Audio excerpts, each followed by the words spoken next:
لأننا في أشياء كثيرة نعثر جميعنا. إن كان أحد لا يعثر في الكلام فذاك رجل كامل قادر أن يلجم كل الجسد أيضا.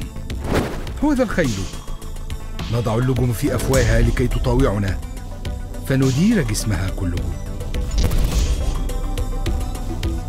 هو ذا السفن أيضا، وهي عظيمة بهذا المقدار وتسوقها رياح عاصفة تديرها دفة صغيرة جدا إلى حيث ما شاء قصد المدير.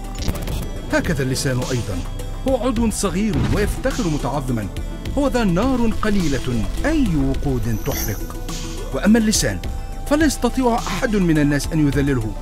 هو شر لا يضبط، مملو سما مميتا، به نبارك الله الآب وبه نلعن الناس الذين قد تكونوا على شبه الله.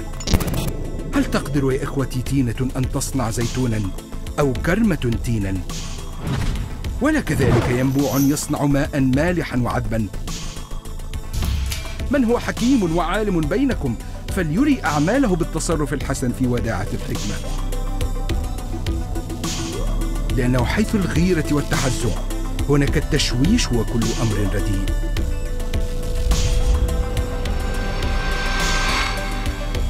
وأما الحكمة التي من فوق فهي أولا طاهرة، ثم مسالمة، مترفقة، مذعنة، مملوة رحمة وأثمارا صالحة، عديمة الريب والرياء.